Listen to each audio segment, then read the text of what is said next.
नमस्कार, आप देख रहे हैं एनडीटीवी इलेक्शन कैफे। मैं हूं पूर्णेंदु शुक्ल। आज हम बात करेंगे कांग्रेस के 84वें अधिवेशन की, जो गुजरात में हो रहा है। आज उसका दूसरा और आखिरी दिन है। जब हम ये शो रिकॉर्ड कर रहे हैं उसके थोड़ी देर बाद ही राहुल गांधी का भाषण होने वाला है। हम बात करेंगे, कल एक प्रस्ताव आया सरदार पटेल को लेकर के। उस प्रस्ताव में कांग्रेस ने कई पॉइंट्स में अपनी बात रखी। उसमें लिखा है कि किस तरह से सरदार पटेल और नेहरू ने देश को एक रखा, लेकिन आज जो देश की सियासत है वो बांटने वाली है। देश को उत्तर दक्षिण में बांटा जा रहा है, पूर्व पश्चिम में बांटा जा रहा है, जात मजहब और खाने पीने के नाम पे बांटा जा रहा है। तो कांग्रेस इसको लेकर के लड़ाई लड़ेगी। कांग्रेस के जो राजनीतिक प्रस्ताव आने हैं वो आज पास होंगे, उसके बाद जो डिटेल होगा उस पर हम विश्लेषण करेंगे। लेकिन मूल मुद्दा यह है कि जो कांग्रेस 1984 के बाद से उसको पूर्ण बहुमत नहीं मिला, और गठबंधन में वो सरकारों में ज़रूर आई, लेकिन वो 2014 से उसकी स्थिति बहुत ख़राब है।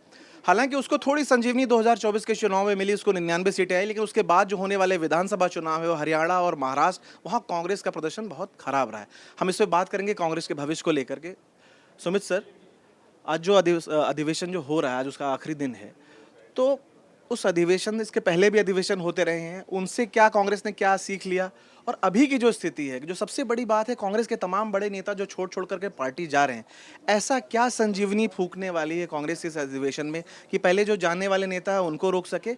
और आप राजनीति में हैं तो जाहिर सी बात है, बिना जीते बहुत लंबे समय तक आप सर्वाइव नहीं कर सकते।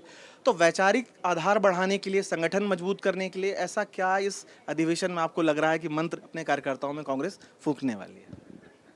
मैं खुद जानना चाह रहा हूँ कि ऐसा क्या मंत्र फूंकने वाली है, क्योंकि अभी तक जितनी बातें हुई हैं बीते 1.5 दिन में, कल का पूरा दिन और आज का आधा दिन, अभी राहुल गांधी को बोलना बाकी है। जैसा आपने बताया, कांग्रेस के पास ऐसी कौन सी संजीवनी है, या राहुल गांधी के पास ऐसी कौन सी संजीवनी है जो अपने कार्यकर्ताओं में फूंक देंगे? अभी तक बीते 1.5 दिनों में कुछ भी नई चीज़ नहीं सुनने को मिली है। सब वही डिविजिव पॉलिटिक्स हो रही है, हिंदू मुसलमान हो रहा है, उत्तर दक्षिण हो रहा है, संघ की विचारधारा एक्सट्रीम है। मतलब यही सब चीज़ें चल रही हैं जो कांग्रेस पिछले कई कई सालों से बोलती आ रही है। ये भी नहीं कि हाल में बोलना शुरू किया। नयापन अब तक नहीं दिखा है। दूसरी बात, गुजरात में किया गया, वो गुजरात जहाँ पर 2017 में आपने नरेंद्र मोदी की मुख्यमंत्री के तौर पर के बगैर पहला चुनाव विधानसभा का हुआ और कांग्रेस ने 77 सीटें जीती। 1985 के बाद बेस्ट परफॉर्मेंस था 2017 में। 85 में 182 में से 149 जीते थे और 17 में जीते 77। और ये 77 नरेंद्र मोदी के शासनकाल में जितने 3 चुनाव हुए विधानसभा के, जब मोदी पीएम थे वहाँ, सीएम थे वहाँ, तो 50, 55, 56, 57 ऐसी सीटें आई। आगे पीछे का 1-2 नंबर हो सकता है। तो 77 को लगा कि कांग्रेस ने बीजेपी का तोड़ ढूंढ लिया है और गुजरात में अब बीजेपी के गढ़ में बीजेपी को हराएंगे। लेकिन फिर 22 में क्या हुआ, 77 से 17 पे आ गए। और आज की तारीख में हम और आप जब बात कर रहे हैं तो 12 विधायक हैं, 5 टूट के जा चुके हैं। मतलब उस 17 को भी बचा के नहीं रख पाए। संगठन के नाम पे कौन प्रदेश अध्यक्ष है बताइए मेरे को कांग्रेस का? वहाँ पर कांग्रेस का कौन प्रभारी है गुजरात में बताइए? और आप नरेंद्र मोदी के गुजरात में जाके उनको चैलेंज कर रहे हैं, उनको हराने के लिए। कांग्रेस कह रही है सरदार पटेल और गांधी का गुजरात है। कांग्रेस तो कहती है पटेल और गांधी का गुजरात। कांग्रेस के पास ये कहने के लिए है ही नहीं कि उन्होंने वहाँ पे क्या किया। अपने एक मुख्यमंत्री का नाम बता दें। कांग्रेस के कार्यकर्ताओं से पूछ लिया जाए, जो आज की तारीख में कार्यकर्ता हैं, जो 25-30 साल के लड़के हैं, कि कांग्रेस का गुजरात में आखिरी मुख्यमंत्री कौन था और कब था। नहीं याद आता है, सोचना पड़ता है। मतलब मैं इसलिए कह रहा हूँ कि कांग्रेस पार्टी ने अपने अंदर क्या काम किया। ये बड़ा आसान है कि वहाँ आपने कॉन्क्लेव कर लिया, अपना सभा महाधिवेशन कर लिया, पर निकला क्या वहाँ से? आपने 99 सीटें आने के बाद लोकसभा का चुनाव लोकसभा का जब सत्र हुआ, पहला सत्र, तो राहुल गांधी ने चुनौती दी। आपको याद होगी वो बड़ी फेमस बाइट कि आपको गुजरात में हराएंगे, अब हम आपको गुजरात में हराएंगे। कैसे हराएंगे जब संगठन ही नहीं है आपके पास, लोग ही नहीं आपके पास? किसी भी पार्टी को चलने के लिए 3 चीज़ें चाहिए, बेसिक चीज़ जो सिखाई जाती है। एक चेहरा, एक संगठन और एक नरेटिव। ना चेहरा है गुजरात में, ना संगठन बचा है गुजरात में। सब आम आदमी पार्टी में चले गए, बाकी सब भाजपा में अर्जुन मोढवाडिया जैसा नेता भाजपा में चला गया। हार्दिक पटेल, अल्पेश ठाकुर, जो कांग्रेस के दम पर 17 में अच्छा कर रहे थे, वो भाजपा में आज की तारीख में। तो कांग्रेस पास बचा क्या है वहाँ पे? मतलब मैं ये कह रहा हूँ कि कांग्रेस के लिए बहुत कुछ करना बाकी है। 2 साल का वक्त है अभी गुजरात के चुनाव में। आज हम 25 में हैं, 27 में। अभी तक कांग्रेस पार्टी ने बीते 1.5 दिनों में ऐसी कोई बात नहीं की जिसको देखकर ये लगे कि कांग्रेस के पास कोई प्लान है। अभी तक तो मैं इतना ही कहना चाहता हूँ। बाकी आप विजित सर, ये कांग्रेस का जो राहुल गांधी का जो कास्ट सेंसस की बात है और ओबीसी पर अब उनका जोर है। उनका कहना है कि हमने दलित, मुस्लिम, ब्राह्मण, जैसा मीडिया रिपोर्ट्स में के हवाले से आ रही खबरें, कि हम उनके चक्कर में रहे और ओबीसी हमें छोड़ करके चला गया। अब उनका जोर है ओबीसी पे कि हमें अब ओबीसी को फिर से मतलब ओबीसी उस तरह का तो सपोर्टर कांग्रेस का कभी नहीं रहा, लेकिन यह है कि आप चाहते हैं एक नया वोट बैंक कांग्रेस का बने। और जिस तरह से वो जो मंडल पॉलिटिक्स जिस तरह से राहुल गांधी कर रहे हैं, बार बार कास्ट सेंसस की बात करते हैं, और तेलंगाना सरकार ने जो ओबीसी रिजर्वेशन को बढ़ाया है, हालांकि अभी उस पर केंद्र की उस पर मंजूरी मिलना बाकी है, लेकिन वो तेलंगाना मॉडल की बात बार बार कह रहे हैं हम दूसरे राज्यों में भी वही लेकर आएंगे। आपको लग रहा है इस नैरेटिव का कांग्रेस को फायदा होने वाला है? नहीं, अगर राहुल गांधी ये कहते हैं कि हमको ओबीसी के चक्कर में, ओबीसी को हमने दूसरे वोट बैंक के चक्कर में पीछे छोड़ दिया, तो मुझे लगता है कि ये बहुत नादानी भरा बयान होगा। क्योंकि अगर आप पहले की बात छोड़ दीजिए कि 1984 में अगर 415 सीटें जीती थी कांग्रेस, तो बगैर ओबीसी के नहीं जीती थी। और उस समय तो कोई बिहार और उत्तर प्रदेश जैसे राज्यों में कोई यादव छत्रप भी नहीं था, मुलायम सिंह या लालू की तरह। यहाँ तक कि 2004 और 9 में भी अगर आप जीते हैं तो उन वोटों की बड़ी भूमिका थी। कुछ इस बात सही है कि आज़ादी के बाद से ही जो पिछड़े वर्ग का वोट है वो कांग्रेस की तरफ उतना नहीं रहा जितना कि समाजवादी खेमे की तरफ रहा। लेकिन समाजवादी खेमे की तरफ भी अगर आप तुलनात्मक रूप से देखेंगे तो उसकी तुलना में कांग्रेस को ज़्यादा वोट मिलता था। असल चीज़ ये है कि राहुल गांधी स्टिक हैं बिल्कुल कास्ट सेंसस को लेकर के कि हम जातियों की गिनती कर देंगे और ओबीसी को उनका हक देंगे। ओबीसी को वो मान रहे हैं कि भाई 54% है, 54% को अगर हम क्रैक कर लेंगे, अपनी तरफ जोड़ लेंगे तो चीज़ें बदल जाएंगी। मुझे कभी कभी लगता है, मैं हो सकता है कि गलत हूँ, कि गुजरात में उन्होंने जो अधिवेशन किया है ये बहुत अच्छी बात है, और वहाँ पर पटेल का नाम लेना और भी अच्छी बात है। कम से कम कांग्रेस ने पटेल को बड़ी शिद्दत से अगर आज याद कर रही है और ये बता रही है कि वो हमारे महान नेता हैं, तो ये कोर्स करेक्शन ही सही लेकिन ठीक है। लेकिन क्या पटेल का नाम अगर उनके हम कास्ट सेंसस से जोड़ कर देखें, जाति जनगणना और ओबीसी की राजनीति से देखें, तो क्या ओबीसी के एक प्रतीक के तौर पर वो भी देख रहे हैं? क्योंकि पटेल इन सब चीज़ों से ऊपर एक बड़े आइकन हैं, ये तो हम सब मानते हैं। लेकिन वोट की राजनीति ऐसी होती है जिसमें कि बड़े बड़े आइकन भी जाति या वर्ग के चक्कर में फंसा दिए जाते हैं और हम उन्हें वहीं तक सीमित कर दिए जाते हैं। इसीलिए हमें कभी शिवाजी या कभी सरदार पटेल ओबीसी चेहरा दिखने लगते हैं, या बाबा साहब अम्बेडकर एक दलित चेहरा बन जाते हैं। कांग्रेस के साथ कांग्रेस ने जो कुछ गुजरात में भी किया है वो बहुत अच्छी बात है। अच्छी बात इसलिए है कि कम से कम लग रहा है कि कांग्रेस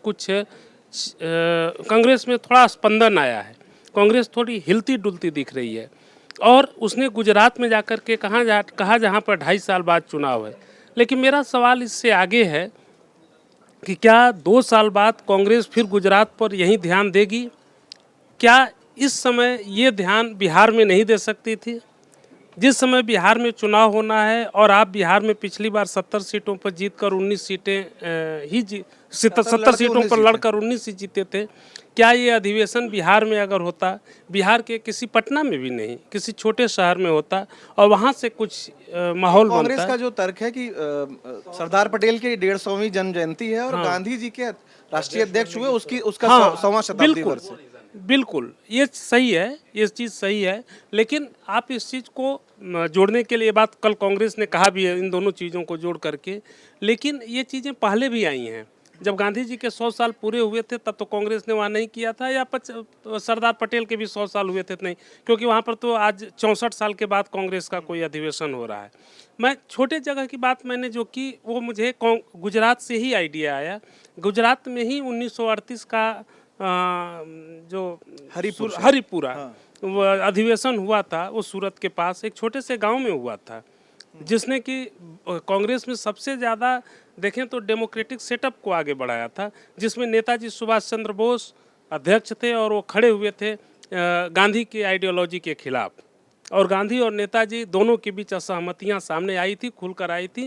वो एक डेमोक्रेटिक प्रोसेस था, कांग्रेस उसको आगे बढ़ा सकती। अब यहाँ पर क्या वो बढ़ाएगी? चलिए उनकी ही अगर बात को आप रख लें कि वो गुजरात में इसलिए कर रहे हैं कि महात्मा गांधी और सरदार पटेल को याद कर रहे हैं, तो अब सवाल है कि पटेल की नीतियों के अनुरूप या गांधी के उस गुजरात में वो चुनाव जीतने के लिए क्या करेंगे?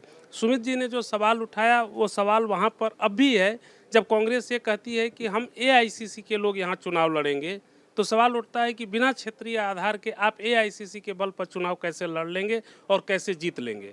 क्योंकि कोई भी पार्टी जब तक स्थानीय संगठन मजबूत नहीं होता है, सिर्फ राष्ट्रीय स्तर से नहीं लड़ सकती है। बीजेपी आज बहुत ताकतवर पार्टी है, लेकिन किसी राज्य में अगर उसका संगठन कमज़ोर हो तो केंद्र के बड़े नेताओं या प्रधानमंत्री की छवि के बावजूद वो नहीं जीत सकती।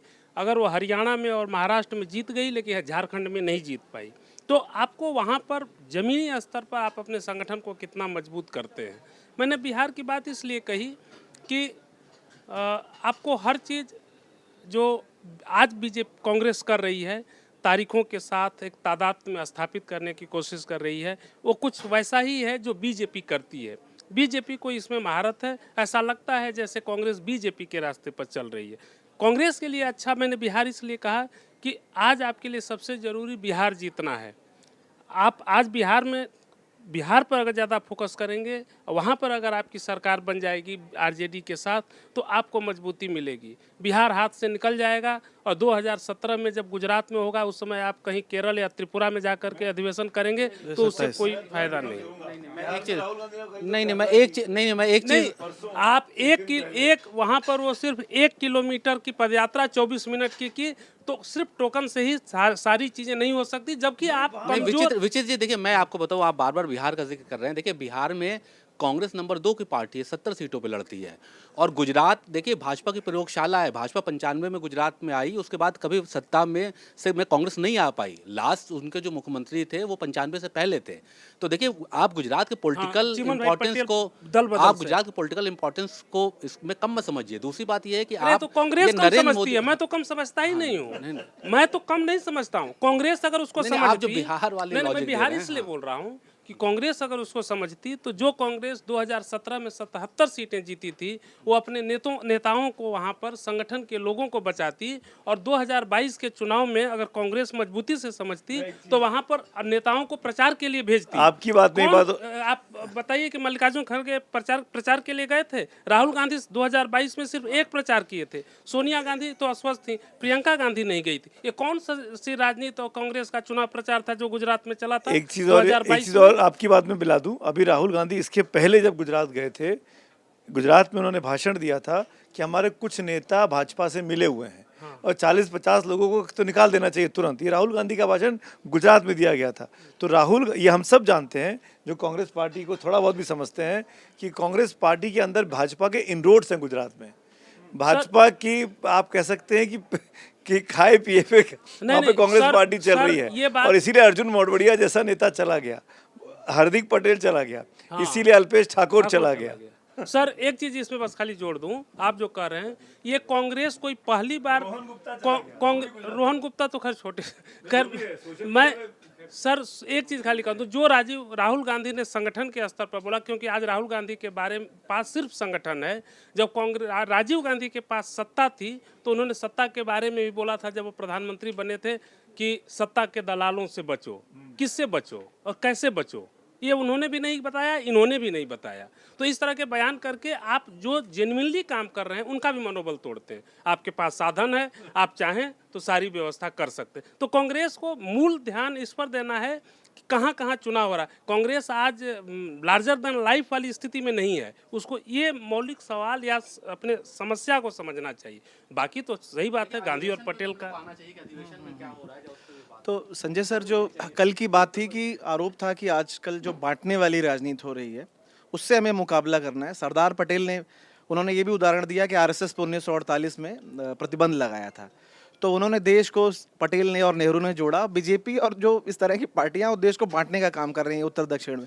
क्या इस नैरेटिव से कांग्रेस मुकाबला कर पाएगी बीजेपी का इस लाइन पे चलते हुए? असल में लास्ट में आपने कहा उत्तर दक्षिण में बांटने की बात करी, तो मैं राहुल जी से ही शुरू करता हूँ कि दक्षिण के लोग ज़्यादा समझदार हैं, वो राजनीति समझते हैं, विषय को ज़्यादा समझते हैं, और उत्तर के लोग बहुत छिछला उनका सोच है, बहुत छिछला ज्ञान है और चीज़ को समझने का प्रचार नहीं करते। ये उन्होंने वायनाड में अपने अमेठी वाले जितने दिन सांसद रहे उसके बारे में कहा। तो उत्तर दक्षिण में जो भेदभाव या बांटने की या सोच जो उत्तर दक्षिण में क्या फ़र्क है, वो राहुल जी के मुँह से मुखारबिंद से स्वयं प्रकटीकरण हुआ था। दूसरा ये मुझे लगता है कि श्रेय जो है बीजेपी और उसके जो जो भी संगठन हैं वो कूद कूद करके लेंगे कि पटेल को याद कर रही है कांग्रेस अब।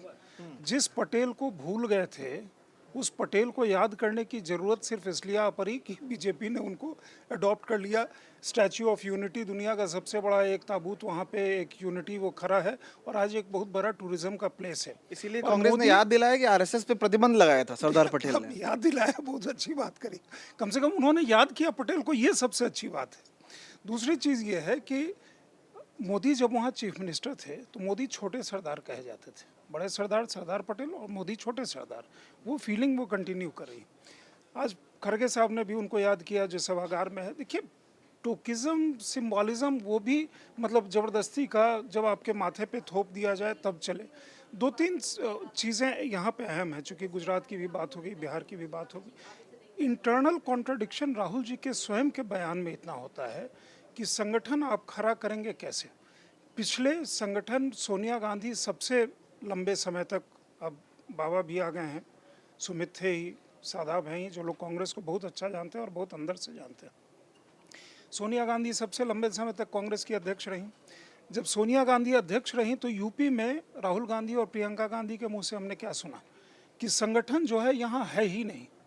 तो इसके लिए जिम्मेवार कौन था? राष्ट्रीय अध्यक्ष की कोई भूमिका तो होनी चाहिए। अब बच गया, अब बच गया कि राहुल जी, मान लीजिए राहुल जी कुछ समय पहले गुजरात गए थे। उन्होंने एक पक्ष, सुमित ने बताया कि कहा कि यहाँ जो है वो बीजेपी का ही वो बैठे हुए, मतलब कांग्रेस एक्चुअली बीजेपी का ये तो स्लीपर हमेशा सेल। से आरोप लगता है कि गुजरात में कांग्रेस बीजेपी चलाती है कई जगह है और कई राज्यों में था। कई राज्यों में कि मान लीजिए इन अ वे, अगर मैं सिंपल लैंग्वेज में कहूँ तो कांग्रेस जो है वो बीजेपी का स्लीपर सेल है गुजरात में, राइट।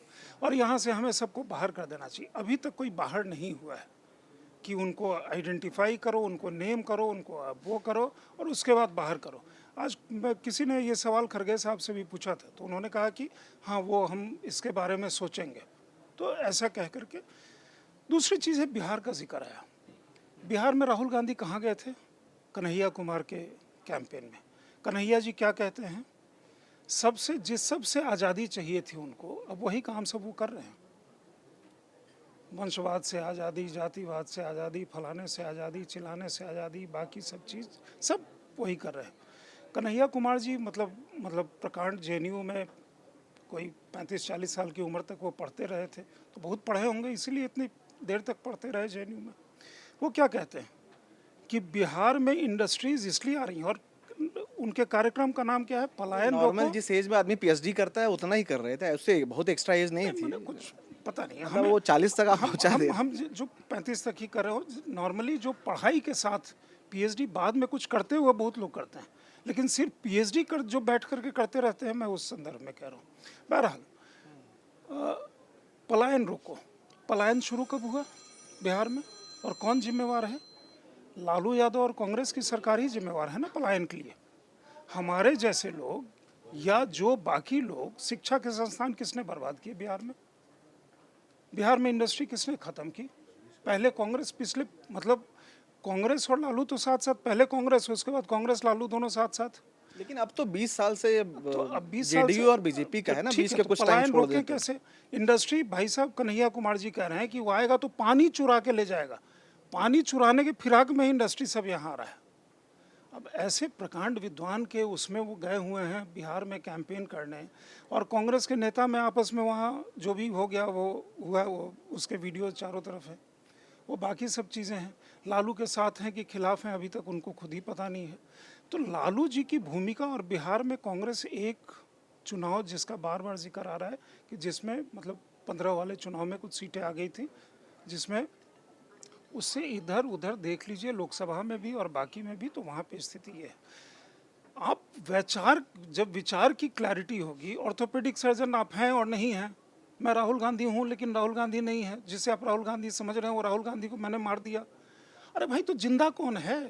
आप कभी कहते हैं इस अधिवेशन में पता नहीं क्या बोलेंगे। एक जयपुर या जोधपुर का अधिवेशन का बड़ा फेमस था, woke up in morning at night. अब इस बार वो woke up morning and wake up morning and night करते हैं कि मतलब ठीक से वो उठते हैं, उनका भाषण सभी जगह सुना जाएगा।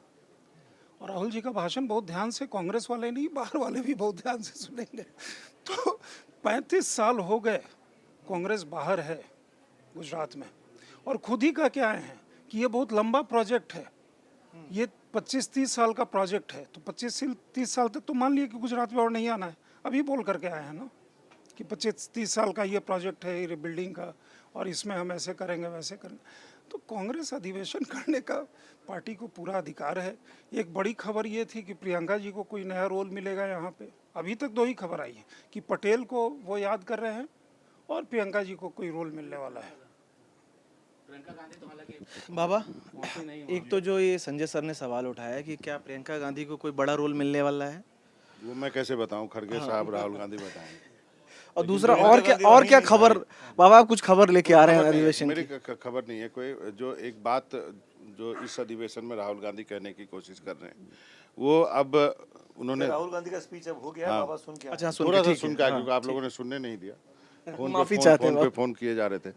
तो अब राहुल गांधी ने 90% जो आबादी है ना उसकी बात करनी शुरू की है, पिछले कुछ दिनों से कर रहे हैं। शायद राहुल गांधी को या कांग्रेस को जब से खड़गे साहब को बनाया गया था तभी से लग रहा था कि थोड़ा जो है रोल जो है पार्टी का जो थोड़ा फोकस है वो थोड़ा शिफ्ट होने वाला है। अब उसमें तेलंगाना में चूंकि जाति जनगणना सर्वे हुआ है, अब उनके पास एक डाटा है, चूंकि वहाँ पे उनकी सरकार है, इसलिए वो उसको कोट करके वो दिखा सकते हैं कि क्या स्ट्रक्चर है, मतलब जो जिसकी जितनी भागीदारी उसकी उतनी हिस्सेदारी। ठीक है, तो सीधी सी बात है। नहीं, जिसकी जितनी हिस्सेदारी उसकी उतनी भागीदारी, को ऐसे करके नारा दिया जिसकी है। जितनी भागीदारी उसकी उतनी हिस्सेदारी। हाँ, तो वो अब राजनीति इस पे होगी। इसका एक बहुत बड़ा उदाहरण हम बिहार में देखा है। लालू यादव को कोई कितना भी गाली दे दे, बुरा बोल दे कि लालू यादव ने जंगल राज कर दिया, मैं सब मानने के लिए तैयार हूँ। लेकिन कोई ओबीसी दलित जैसे जाके पूछे लालू यादव ने क्या दिया है, वो वही आपको बता सकता है। कोई भूमिहार राजपूत ब्राह्मण नहीं बता सकता है आपको। समझ गए? ये वो फीलिंग है, ये वो महसूस करता है। वो जो आबादी है ना, जो 40% से ज़्यादा ओबीसी बैठा है, चाहे उसमें मुसलमान भी है, उसमें बाकी सब भी है, वो वही। नहीं तो लालू यादव क्या था, खत्म हो जाता ना लालू यादव। लालू तो कोई, मैं कहता हूँ वो फेनोमेनन था जो उस 15 साल में हुआ। उसको आप अपने अपने ढंग से आप फ्रेज कर सकते हैं। आप अपर कास्ट के हैं, आप उस सोच के हैं, आप उसको कहेंगे कि ये तो जंगल राज कर दिया। मैं जो सोच का आदमी है वो कहेगा जंगल राज नहीं किया, इसने आधी रोटी तोड़ के अपर कास्ट से ओबीसी को खाने दिया है। ये राजनीति वहाँ से शुरू हुई है। आज के दिन में दावे के साथ कर सकता हूँ, चाहे बीजेपी की सरकार बन जाए, ओबीसी ही मुख्यमंत्री होगा बिहार में। अब एक बिहार में भी जनगणना हुआ। मैं दो चीज़ों को कोरिलेट कर रहा हूँ, पहले तेलंगाना और बिहार की।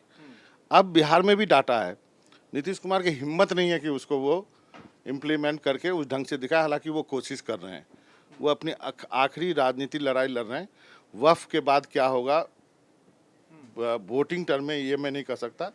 वो एक दूसरा बड़ा सब्जेक्ट है। लेकिन जो मुझे लगता है कांग्रेस ने जो ये 80% की 90% की जो राजनीति करनी शुरू की है, ये एक गेम चेंजर हो सकता है, नहीं भी हो सकता है। लेकिन ये एक ऐसा टॉकिंग पॉइंट शुरू करेगा। कन्हैया कुमार के पदयात्रा से कुछ नहीं हुआ, लेकिन एक टॉकिंग पॉइंट हुआ है बिहार में। अभी मैं होकर आया हूँ, वो जो बिहार में बोलते हैं ना, चाय दुकान पे, पान दुकान पे, वो चर्चा करना शुरू कर दिया है लोग। नहीं तो कोई कांग्रेस को तो बात ही नहीं करता था ना। उसने कुछ नहीं किया, वो घूम गया है बस। उसको 2000, 1000, 500 लोग भी शायद घूमते होंगे नहीं, लेकिन एक बातचीत होनी शुरू हो गई है, पलायन रोको नौकरी दो। लेकिन बाबा की बात में मैं एक बात कहूँगा, देखिए आप जो कह रहे हैं ना कि राहुल गांधी एक सामाजिक न्याय की बात कर रहे हैं, या पिछले दिनों जाति जनगणना की बात उन्होंने की पूरे देश में, लेकिन राहुल गांधी पार्टी के अंदर इसको लागू करने में फेल रहे हैं। देखिए आप, वो तो कुछ नहीं हुआ। ये देखिए, वो उन्होंने कहा जयपुर में हुआ था ना, 5 साल के बाद कोई नहीं बनेगा। हाँ, तो किसी वेणुगोपाल को नहीं हटा देखिए, दो ना। नहीं देखिए, एक इस वो सब तो लागू होता नहीं है ना कांग्रेस में। मैं तो सिद्धांत की बात कर रहा हूँ, जिसपे आप डिबेट कर सकते हैं। वो तो कुछ भी लागू नहीं होता। नहीं देखिए, जो 10 जनपद चाहता है वही लागू होता है। देखिए जो अधिवेशन हो रहा है, ये 3 इसका नारा दिया गया, संकल्प, संघर्ष और समर्पण। 1600 लोग वहाँ बुलाए गए, जिसमें पूरे एआईसीसी से के डेलीगेट्स हैं, जो एआईसीसी मेंबर होते हैं, वो यहाँ पहुँचे हैं। 3 प्रस्ताव अभी पारित हो गया है। अभी हम लोग जब बात कर रहे तो भी मैंने मैसेज देखा, राजनीतिक, आर्थिक और सामाजिक, ये 3 प्रस्ताव पारित किया है इन्होंने। आर्थिक प्रस्ताव में इन्होंने देश भर के जो मोदी सरकार की जो नीतियां हैं उनके खिलाफ प्रस्ताव पारित हुआ है। राजनीतिक प्रस्ताव आप बहुत महत्वपूर्ण है, जैसा कि ये बता रहे हैं, जो राहुल गांधी के भाषण में भी उन्होंने कहा, आपने सुना कि जिसमें वो कह रहे हैं कि भाई हम इसको 80 मतलब SC ST OBC माइनॉरिटी की राजनीति राहुल गांधी करने की बात कर रहे हैं, लेकिन ये लागू नहीं हो पा रही है कांग्रेस पार्टी में। राहुल गांधी जो कहते हैं वो पार्टी में नहीं हो पाता। मैं इसका एक उदाहरण भी देता हूँ। अभी 2 साल पहले कांग्रेस पार्टी ने 9 राज्यसभा की सीटें बांटी, उसमें जिस वर्ग की ये बात कर रहे हैं उनको सिर्फ 2 सीटें मिली, और 7 सीटें जो है, देखिए मैं जाति धर्म की राजनीति में भरोसा नहीं करता हूँ, ना उस विषय पर उधर ले जाना चाहता हूँ बातचीत को, लेकिन फिर भी बात जो करनी होगी, आप इसे मुंह नहीं छिपा सकते हैं। लेकिन क्या है कि जो आप राजनीति करते हैं तो आपको इस पर बात करनी होगी, यदि आप डिबेट करते हैं तो। आप उनका नाम देखिए, राजीव शुक्ला, प्रमोद तिवारी, विवेक तनखा, जयराम रमेश, पी चिदम्बरम, ये राज्यसभा मेंबर बनाए गए। तो सवाल ये कि आप कहते तो है कि हम 80% का रिप्रेजेंट को हम देना चाहते हैं, लेकिन आप दे नहीं पाते हैं। आप तमाम राज्यों में आप PCC चीफ उठा के देख लीजिए, आप जो है जो इनके CLP देख लीजिए, कौन लोग हैं। तो सवाल ये कि राहुल गांधी जो कहते हैं और जो पार्टी के अंदर होता है वो बिल्कुल ही अलग है। दूसरी बात देखिए, हम लोगों ने बहुत कवर किया, आप सभी लोग सीनियर जर्नलिस्ट बैठे हैं, सबने कवर किया होगा। मैंने देखा है कांग्रेस अधिवेशन में 2000 के बाद से मैं कवर कर रहा हूँ, कम से कम मैंने कितने 10-12 अधिवेशन मैंने कवर किए हैं, लेकिन किसी अधिवेशन की कोई बात मैंने लागू होती हुई नहीं देखी। अभी रिसेंटली उदयपुर में एक अधिवेशन हुआ था जिसमें डिसीजन हुआ कि जो 5 साल तक पद पे है वो सब लोग पद छोड़ेंगे, आज तक नहीं छोड़ा। आज अभी आप 50 पदाधिकारियों का नाम मैं बता दूंगा, जहाँ पे कांग्रेस पार्टी के अध्यक्ष जो हैं, जिलाध्यक्ष 20-20 साल से कांग्रेस पार्टी के जिलाध्यक्ष बैठे हुए हैं, नहीं हटाए गए। जो सबसे बड़े इनके नंबर 2 हैं वेणुगोपाल साहब, उनको 5 साल से ज़्यादा हो गए, रोज़ राहुल गांधी के बगल में बैठते हैं। तो जब अधिवेशन में प्रस्ताव पारित हुआ था तो आपने क्यों नहीं हटाया? आप क्यों उनको आपने रखा हुआ है? तो सवाल ये है कि आप जो कह रहे हैं और जो कर रहे हैं उसमें बहुत बेसिक अंतर है। अब सवाल ये तो बात ये है कि भाई आज अभी मैं हरियाणा का उदाहरण दूंगा। कल मैं आपसे कह भी रहा था कि अभी हरियाणा में चुनाव हो गए, विधानसभा चुनाव हुए, कितने महीने हुए आप बताइए? हो गए ना 5-6 महीने हो गए। आज तक कांग्रेस विधायक दल का नेता वहाँ नहीं आया, जो लीडर ऑफ अपोजिशन होता है। आज तक भूपेंद्र सिंह हुड्डा ने किसी को बनने नहीं दिया, या जो भी और विवाद रहे हों आज तक नहीं बना पाए। तो सवाल ये है कि आप भाषण क्या दे रहे हैं। और अभी कांग्रेस के जिला अध्यक्षों की मीटिंग उसमें हरियाणा की नहीं हुई, क्योंकि जिला अध्यक्ष है ही नहीं। तो ये है और अभी से नहीं है, 5 साल से नहीं है। उस बिना जिलाध्यक्ष के लोकसभा विधानसभा चुनाव भी हो गए। हाँ सर का लास्ट है। एक बात सर और भी कह दूं, बस कोई सवाल नहीं पूछेगा, सबके सवाल। सर एक चीज़ मैं और कहूँगा सर, हालांकि बहुत लंबा बोल रहा लोगों ने यहाँ पे। एक चीज़ और है सर कि देखिए क्या है कि कांग्रेस में क्या लीडरशिप की बात होती है। तो देखिए अब मल्लिकार्जुन खड़गे साहब को आए हुए कितने साल हो गए? 2 साल होने जा रहे हैं, आज तक वो अपनी कमेटी नहीं बना पाए। आज तक कमेटी नहीं बनी है जब हम लोग बात कर रहे हैं। वो सिर्फ प्रवक्ताओं जो मीडिया डिपार्टमेंट को पूरा चेंज करने की बात हुई थी, आज तक चेंज नहीं हो पाए। नए महासचिव पार्टी में नहीं आ पाए, सेक्रेटरीज कुछ उन्होंने अपॉइंट किए। तो सवाल ये है कि भाई आपने अध्यक्ष तो बनाया खड़गे साहब को, कमेटी उनकी कहाँ है? 2 साल से पुरानी कमेटी चल रही है। और खड़गे साहब के इस बगल में सोनिया जी बैठती हैं, इस बगल में राहुल गांधी बैठते हैं। तो सवाल ये, एक डिसीजन कौन ले रहा है? आपने कमेटी क्यों नहीं बनने दिया? तो बहुत सारे सवाल हैं। एक लाइन बोलूंगा बस। नहीं, कांग्रेस को आपको ऐसे समझना है, कांग्रेस में वो सब नहीं होता है कि कोई एक आदमी का दिया, वो बहुत ज्यादा वो उसमें गालमेल है। वो जो है ना, वो क्या बोलते हैं, केकड़ा की तरह वो ऊपर चढ़ता है, ऊपर उसका नीचे कोई दूसरा खींच लेता है।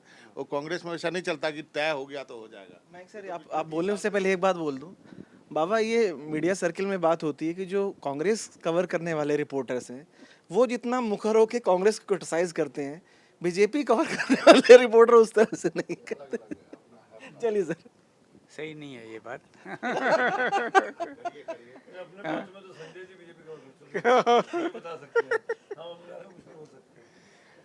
शुरुआत करते हैं। वो सुमित सर ने जो कहा कि कांग्रेस नया क्या कर रही है, तो उन्होंने बहुत सारा कहा कि कांग्रेस रिपीट ही कर रही है, लेकिन कांग्रेस कुछ नया कर रही है सच में। जैसे बिहार में अक्टूबर-नवंबर में चुनाव है और कांग्रेस जोर शोर से तैयारी में लगी हुई है।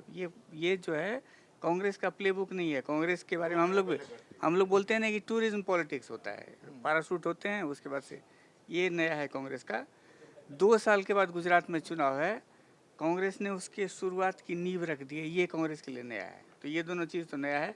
तीसरा चीज़ नया जो कांग्रेस करने जा रही है वो है कि जिला अध्यक्ष का इम्पोर्टेंस बढ़ाना और उसी के सिलसिले में एक मीटिंग हुई। तो ये सब 2-3 चीज़ कांग्रेस ने नया। उसके बाद बाबा पे आते हैं। बाबा ने कहा कि सोशल जस्टिस के बिना कोई पॉलिटिकल पार्टी सरवाइव नहीं कर पाएगी और बिहार में ओबीसी के अलावा कोई मुख्यमंत्री नहीं। ये जो बाबा ने कहा ये एस्टेब्लिश्ड फैक्ट है, लेकिन 20 साल पुराना है ये। अब सोशल जस्टिस का सबसे बड़ा बेनिफिशियरी अगर डेटा में देखेंगे तो बीजेपी है। वो ओबीसी, ईबीसी और दलित का भी सबसे बड़ा तबका, सबसे ज़्यादा वोट किसको मिलता है? बीजेपी को मिलता है। और क्यों मिलता है इसका सादा भाई ने जवाब दिया कि कांग्रेस के कथनी और करनी में बहुत अंतर है। इन्होंने बहुत सारे गिनाए ना कि ओबीसी या 90% को हक मिलेगा। ये कांग्रेस वाले कब से बोल रहे हैं, राहुल गांधी कब से बोल रहे हैं, लेकिन ओबीसी का वोट नहीं मिल रहा है। SC ST का वोट लोकसभा के एक एक्सेप्शन को अगर छोड़ दें तो नहीं मिल रहा है। उसके बाद भी असेंबली इलेक्शन में नहीं मिला। तो कांग्रेस फिर आते हैं क्या कि सुमित जी के नैरेटिव। अब नैरेटिव में हम लोग कांग्रेस को नए नैरेटिव की ज़रूरत है। और अब हमको लगता है कि 75 साल के बाद कम से कम कास्ट नैरेटिव जो है कांग्रेस को सबसे पहले ये समझ लेना चाहिए कि कास्ट नैरेटिव कांग्रेस के पक्ष में नहीं जा रहा है किसी भी तरह से। आप कुछ भी स्लोगन दीजिए, कास्ट पॉलिटिक्स कांग्रेस को सूट नहीं कर रहा है। इसीलिए अब ज़रूरत है नए एलिमेंट की। शायद का दूसरे जगह जो क्लास एलिमेंट आ गया है पॉलिटिक्स में, हमको लगता है यही कांग्रेस को हो सकता है कि अडॉप्ट करना पड़े और उसी से हो सकता है कांग्रेस का कुछ भला हो। अभी जो है वही चीज़ घिसा पिटा स्लोगन, घिसा पिटा नैरेटिव। तो क्या हम कास्ट के जरिए क्लास तक नहीं पहुंच सकते हैं? यदि हम गिग वर्कर की बात करें तो एक सर्वे कराया गया, हाँ। तो 99% तो वही है, ओबीसी, दलित या आदिवासी है। आप अगर इसी सब को उठाएं और अब ये कास्ट सेंसस वगैरह को भूल जाएं, क्योंकि कास्ट सेंसस वाली बात हो गई। सबसे पहले आपने बिहार में एक्सपेरिमेंट किया, आपको वोट नहीं मिला। उसके बाद कितने सारे चुनाव हुए, सोशल जस्टिस आपको वोट नहीं ला रहा है। ये कांग्रेस जितना जल्दी रियलाइज कर ले उतना जल्दी फायदा होगा। तो क्या करे फिर? अगर आप कांग्रेस पार्टी के अध्यक्ष हैं, मैं फॉर एग्जांपल स्ट्रेटेजी बना रहे हैं, तो आपको क्या करना चाहिए? बहुत सारे यही कि भारत की इकोनॉमी में, बाबा ने एकदम सही कहा, भारत की इकोनॉमी में बहुत सारा नया एलिमेंट आ गया है। अनऑर्गेनाइज वर्कर जिसको बीजेपी टारगेट कर रही है, अनऑर्गेनाइज वर्कर और उनकी दिक्कतें हैं। अब बहुत दिन से बात हो रही तो है। राहुल गांधी भी कर रहे हैं, मोची के पास जाके बैठ रहे हैं, गिग वर्कर के पास बैठ रहे हैं, ट्रक ड्राइवरों के पास जा रहे हैं। लेकिन आप जब बड़े मन से भाषण देते हैं, बड़े मन से जब आप भाषण देते हैं तो आप इम्प्रेशन देते हैं कि आप कास्ट में ही स्टक हैं। मैं आपकी बात को आगे बढ़ाता हूँ। मैं ये इसलिए आपसे डेविल्स एडवोकेट खेल रहा था। फोटो खिंचाना जाके और सोशल मीडिया पे डाल देना, ये एक जुमला हो सकता है आपको एक दिन लाइमलाइट में लाने के लिए, या कैफे में यहाँ 4 आदमी बैठ के चर्चा कर रहे हैं। यही जो बात शादाब बहुत अच्छी बात कह रहे थे, जो राज्यसभा की सीटें दी गई ऐसे ऐसे लोगों को दी गई, उनमें से क्यों नहीं आ सकते थे दलित वर्ग के लोग, कोई गिग वर्कर टाइप का आदमी? मतलब आई एम सॉरी टू से, बहुत से नेताओं को, ऐसे लोगों को राज्यसभा दिया गया पिछली बार, उनसे लाख गुना काबिल लोग पार्टी के भीतर 40-40 साल से काम कर रहे हैं, और जो आज भी काम कर रहे हैं, और वो सर्क कर रहे हैं कि भाई हमसे क्या गलती हो गई, हमने क्या नहीं किया, इनको लाके कहाँ से दे दिया। ये तो अभी 2 साल पहले पार्टी में आया था, क्यों ये सुप्रीम कोर्ट में लॉयर इसलिए उसको पहुंचा दिया गया। इस तरह की बात कांग्रेस के लोग ही बोल रहे हैं, मैं नहीं बोल रहा हूं। आप उनसे बात करेंगे तो ये फ्रस्ट्रेशन निकलकर सामने आता है। तो राहुल गांधी को, मतलब ये मुझे लगता है गांधी परिवार को, खड़गे साहब को ये करना चाहिए कि जो वो फोटो खिंचवाते हैं वो करते हुए दिखें। कल से लेकर आज भी जो भाषण राहुल गांधी ने दिया, वो कह रहे हैं कि मुसलमान और पिछड़े तो हमारे साथ, दलित तो हमारे साथ हैं, पर ओबीसी के लिए हमने कुछ, पिछड़े तो हैं पर ओबीसी के लिए कुछ, हाँ ओबीसी चला गया, हमको ओबीसी के लिए कुछ करना चाहिए, हमको महिलाओं को अपनी तरफ लाना चाहिए। मतलब आज अभी भी आप वही बातें कर रहे हैं जो जिस चीज़ को लेकर आप, मतलब जो हम लोग यहाँ कह रहे हैं कि ये नैरेटिव अब नहीं है। अब देश की राजनीति की ज़रूरतें और राजनेताओं की ज़रूरतें चेंज हो रही हैं। देश की जनता को कुछ और चाहिए, आपको नया कुछ फॉर्मूला लेके आना पड़ेगा। केवल ये कह देना कि संघ परिवार बांटता है, आइडियोलॉजी उनकी बांटने वाली है, नरेंद्र मोदी ऐसे हैं, अमित शाह ऐसे हैं, इससे काम नहीं चलेगा। आप क्या करने वाले हैं? आपने गिग वर्कर के साथ फोटो खिंचवाई, आपने कहा कि हम उसके लिए कानून बनाएंगे, तो गिग वर्कर को आपकी पार्टी के लोग आज वहाँ पे अधिवेशन में मंच पे क्यों नहीं बैठे हुए हैं? जिस मोची के साथ आपने फोटो खिंचवाई जाके यूपी में, वो आपके साथ वहाँ गांधीनगर में क्यों नहीं है? वही उस प्लेन में जो वीडियो वायरल हो रहा है, जिस प्लेन में भर के यहाँ से चार्टर्ड प्लेन में 50-60 लोग गए हैं, वही पार्टी चला रहे हैं। वही 50-60 लोग ही पिछले 30 साल से दिख रहे हैं, और जब तक वो जीवित है मेरे ख्याल से वही दिखते रहेंगे, और ये केवल फोटो बन के रह जाएगा, फोटो अपॉर्चुनिटी। सुमित जो चीज़ कह रहे थे ना, गिग वर्कर का जिक्र आया, गिग वर्कर का शुरुआत राजस्थान गवर्नमेंट ने बड़ी अच्छी पहल की थी, गहलोत सरकार ने, और उसके बाद भूल गए। मोदी सरकार ने अभी बजट में गिग वर्कर्स के लिए या इस तरह के जो वर्कर्स हैं उनके लिए एक प्रावधान किया। आप आइडेंटिफाई करते हैं, देखिए नेता क्या होता है, नेता एक मैग्नेटिक फोर्स की तरह काम करता है, और नेता तभी तक नेता होता है जबकि आप magnetic force in the sense आप वोट अपने लाते हैं। नेता वो है जो पर्सोनिफाई करता है आपका आइडियोलॉजी। तो राहुल गांधी कौन सी आइडियोलॉजी पर्सोनिफाई करते हैं? अपने परिवार का, उनके पिता जो बोलते थे, नाना जो बोलते थे, या दादी जो बोलती थी, सबका वो विपरीत एकदम उल्टा करते जा रहे हैं। जो कहते हैं वो खुद ही समझते हैं, खुद ही किसी बात पे किसी दिन गंभीर होते हैं, किसी दिन गुस्सा होते हैं, बाकी और मतलब कार्यकर्ता बेचारा कहाँ पे है, वोट कैच नहीं कर पा रहे हैं। तो जब तक नेता का स्किल वो नहीं होगा, सबसे बड़ी चीज़ होती है ऐसे अधिवेशन में कि आप बीजेपी को लाख गाली दीजिए, लाख क्रिटिसाइज़ करिए, और हर बार आप एक ही बात कहते हैं, वही बातें रिपीट होती हैं कि आप अपने संगठन को ऑर्गेनाइज करने के लिए क्या कर रहे हैं। वहाँ पे ये मैसेज कार्यकर्ता जब वहाँ से निकल करके जाता है, और जब अपने गांव, अपने घर, वहाँ से निकल के वो ट्रेन में चलेगा, बस में चलेगा, जहाज़ में उड़ेगा, तो क्या बात करता हुआ निकलेगा? वो अपने गांव घर जाएगा तो क्या बात करके आएगा कि वहाँ से हम क्या संदेश लेकर के आए?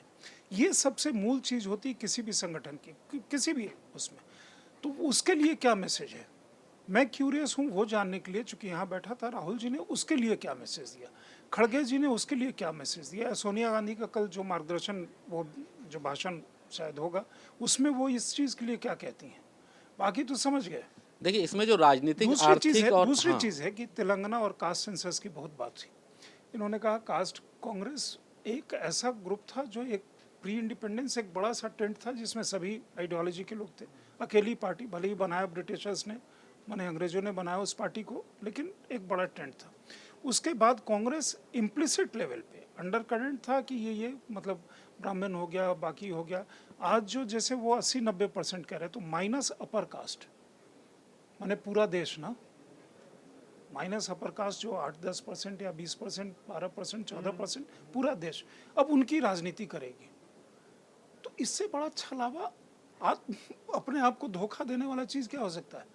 फिर तो आप समझ रहे हैं 542 में से मतलब 525 सीटें, 550 भी सीटें आप ही की है, 10% कहाँ से आएगा? नहीं देखिए तेलंगाना में हाँ। जहाँ पे, वहाँ मुख्यमंत्री कौन है, जहाँ कह रहे हैं कि हमने ये मॉडल लागू कर दिया, वो मॉडल लागू कर दिया, उनके मुख्यमंत्री और मंत्रियों का देख लीजिए कास्ट का स्टेटस, फिर पता चल जाएगा कि मॉडल कैसे लागू हुआ।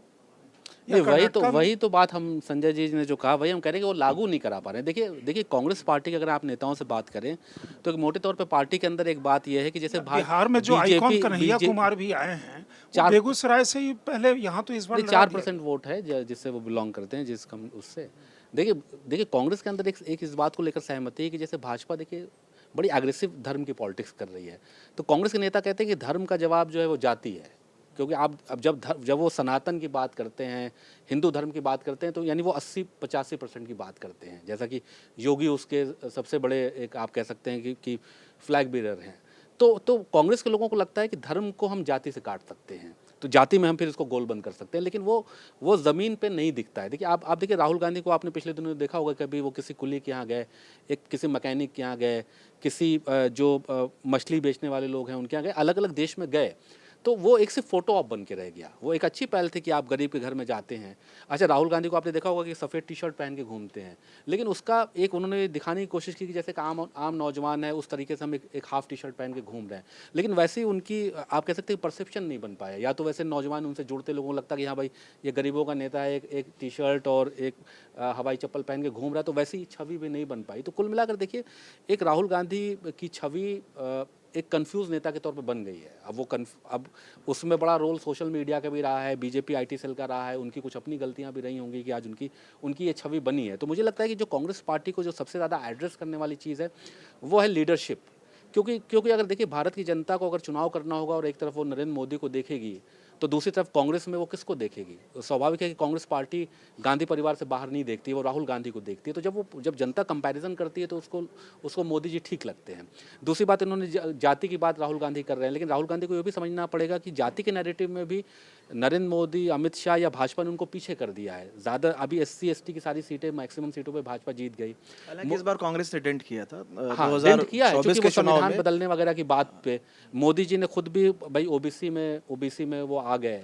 तो कहने का मतलब ये है कि देखिए, वो ये इस चीज आप कह रहे हैं राजनीति जो में वो राहुल पिछड़ गांधी गए। की जो इमेज है कंफ्यूज नेता की, वो आप जो बात करें, लेकिन भारत जोड़ो नहीं, हम यात्रा की नहीं- बात नहीं, उसमें देखिए, जो मैं- मतलब परसेप्शन की बात है, तो मैं- भारत जोड़ो मैं नहीं कह यात्रा रहा के हूं, बाद उसमें मैं कह रहा हूं बहुत पब्लिक चेंज है। पब्लिक हाँ।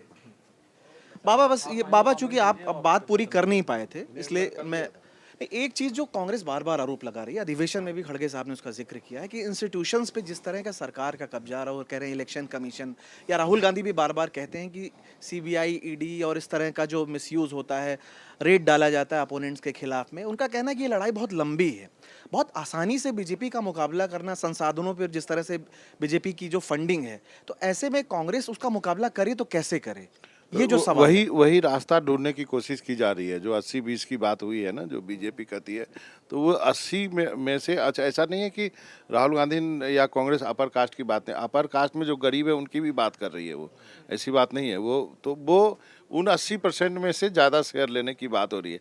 जैसा आपने कहा ना कि ये हमारे राजनीति में हो चुका है कि मंडल का वो जो कमंडल के काट के लिए मंडल आया था, तो वो एक्सपेरिमेंट करने की कोशिश की जा रही है। और ये हर गांव में है, इससे कोई इनकार करता है तो वो गलत बोलता है। ये है, हर गांव में है। बिहार यूपी के गांव में तो है ही। यूपी थोड़ा ज़्यादा कॉम्प्लिकेटेड है क्योंकि वहाँ पे बाबरी हुआ था। बिहार उतना कॉम्प्लिकेटेड नहीं है, धर्म के नाम पे जल्दी नहीं बांट सकते हैं वहाँ पर, वो एक अलग सोसाइटी है।